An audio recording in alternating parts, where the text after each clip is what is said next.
And we just tell you about a typical 24 hours when I was living in constant withdrawal.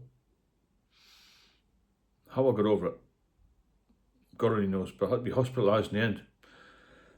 I'd wake up whenever I woke up, something in the middle of the night. I used to just fall asleep, as and when, really. And I couldn't get out of bed. Simple as that. I just didn't have the strength to get out of bed. I had this massive, hard stomach. I didn't know what it was. I knew I was ill. I knew it had been brought on by the drink. And I always had a couple of cans of Stella next to my bed. I thought, I've got to get up and go to the loo. I didn't want to wet the bed again. And it's just a typical day. It went on for years, this. Have a little couple of sips of alcohol, maybe drop back to sleep again. And then, again, try and get a bit more alcohol down me, feeling sick. Eventually sort of managed to swing my legs around the side of the bed. I lived in this flat, which is horrendously filthy.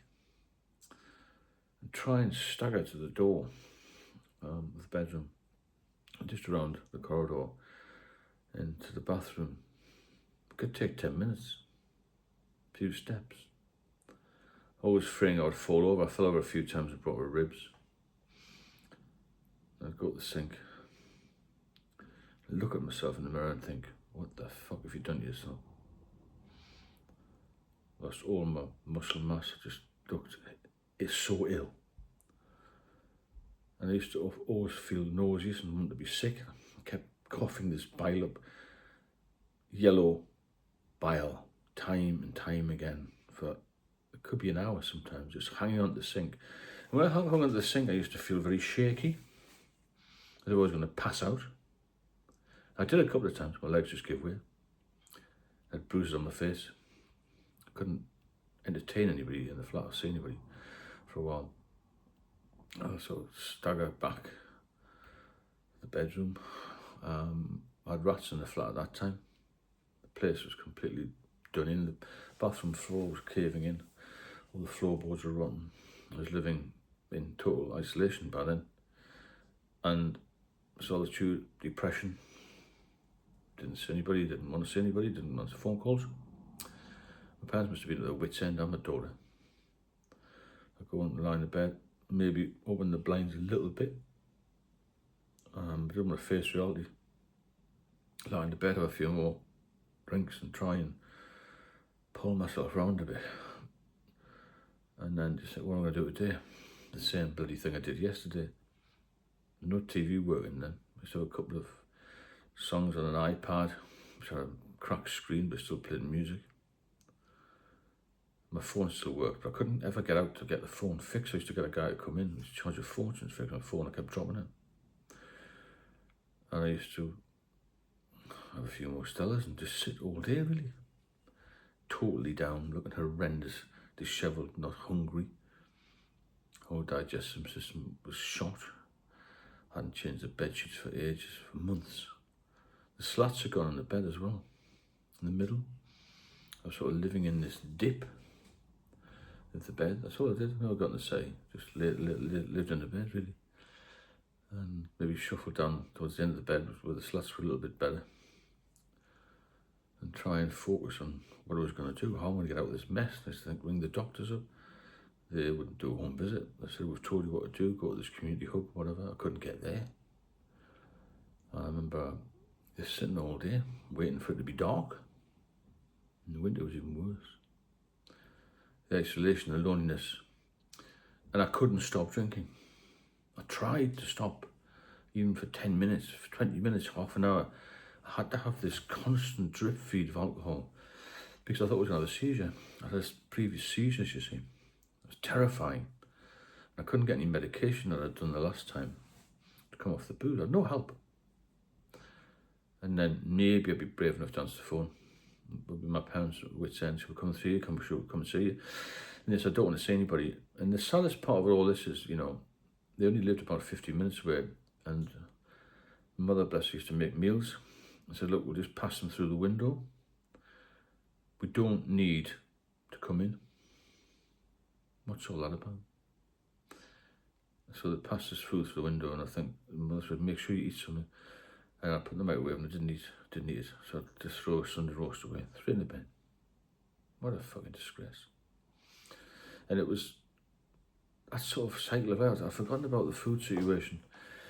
The odd time we used to make it down to the pub only by having a few more drinks and trying to get a taxi to take me. All the local taxi drivers knew me.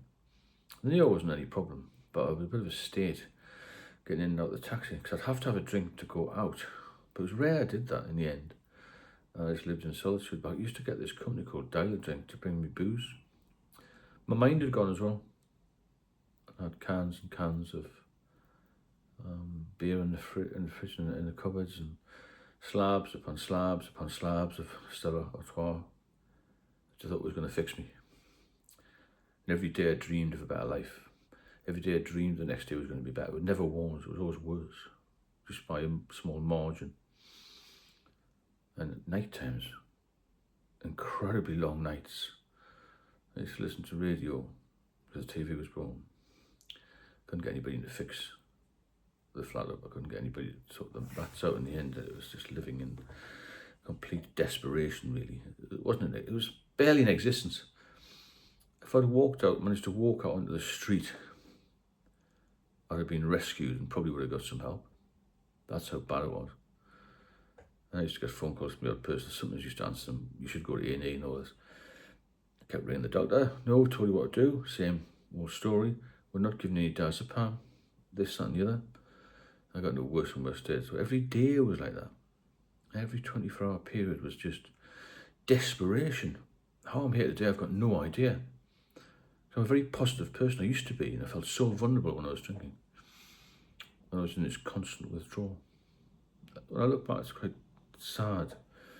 I think my mother was now 94, and my dad had passed away in 2021, handing me food through the fucking window because I couldn't get to the door. I wouldn't let them in. How can you do that to your own parents? The shame, the guilt made it worse. And throwing the food away that she'd so prepared so well and was trying to help me is disgraceful when I look back. And it's something I'd forgotten about this, really. I think back at how bad it was. I had this window frame, the handle was broken, so I forced the window open. And she gingerly handed this food through, and I could hardly hold the plate, because of the shakes. And I just didn't want to see anybody. I was so depressed, and I didn't realise I was so depressed. I didn't realise my mind had gone before my body went. And I just didn't want to live. I wanted to die. That was withdrawal for me. The X point, the acute point of alcohol withdrawal is you want to die. And that's how it can take you. It'll blow your mind if you get to that level. Don't get to that level. Get in contact with me and I'll help you, because I'm here to help. I don't want people to die because of this, because I was close to death. And the suffering I had with withdrawal for 5 years, 5 years. And it wasn't until around 999 I actually got some proper help.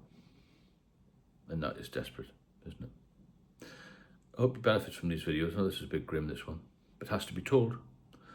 If you do benefit, please subscribe, drop me a comment, a like.